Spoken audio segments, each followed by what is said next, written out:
தாய் தமிழ் உறவுகளுக்கு வணக்கம். திமுக கூட்டணியிலிருந்து நாளை வெளியேறுகின்றார் என்ற தலைப்பில் இந்த காணொளியை காண்கிறோம். திமுக கூட்டணியிலிருந்து நாளை வெளியேறுகின்றார். 2026 தமிழக சட்டசபை தேர்தல் திமுக கூட்டணியில் சீட்டு பஞ்சாயத்து உருவெடுத்துள்ளது. காங்கிரஸ், விடுதலை சிறுத்தை கட்சி, தேமுதிக, மதிமுக, கம்யூனிஸ்ட் கட்சிகள் ஆகியவை கூடுதல் தொகுதிகள் கேட்கின்றன.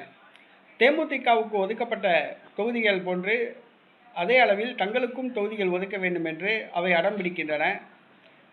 இந்த சூழ்நிலையில் மதிமுக கடந்த தேர்தலில் 6 தொகுதியில் போட்டியிட்டு 4 தொகுதிகளில் வெற்றி பெற்றது.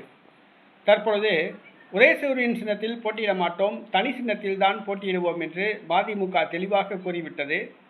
இதனால் கோபமடைந்த திமுக மதிமுகவுக்கு 4 தொகுதிகள் தான் வழங்கப்படும் என்று அறிவித்துள்ளது. 4 தொகுதிகளுக்கு மேல் கூடுதலாக வழங்க திமுக தயாராக இல்லை. இந்த சூழ்நிலையில் தேமுதிகவின் வருகை மதிமுகவுக்கு பாதிப்பை ஏற்படுத்தியுள்ளது. திமுக கூட்டணியிலிருந்து வெளியேற வைகோ விரும்புவதாக கூறப்படுகிறது. நாளைய தினம் எழும்பூரில் கட்சி தலைமை அலுவலகத்தில் மதிமுக மூத்த தலைவர்களுடைய அவசர ஆலோசனை கூட்டத்தை கூட்டியுள்ளார். நாளைய தினம் மதிமுகவின் அரசியல் குழு கூட்டம் நாளைக்கு நடைபெறுகிறது. அந்த கூட்டத்தில் திமுக தனக்கு ஒதுக்கப்பட்ட 4 தொகுதிகள் குறித்து வைகோ கலந்துரையாடுகிறார்.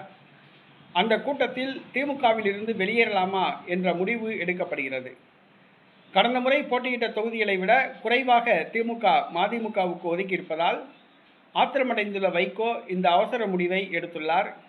நாளைய தினம் மதிமுக அரசியல் குழு கூட்டத்தில் திமுக கூட்டணியிலிருந்து விலக தீர்மானம் நிறைவேற்றப்படலாம் என்று கூறப்படுகிறது. நாளைய தினம் வைகோ திமுக கூட்டணியிலிருந்து வெளியேறுகின்றார்.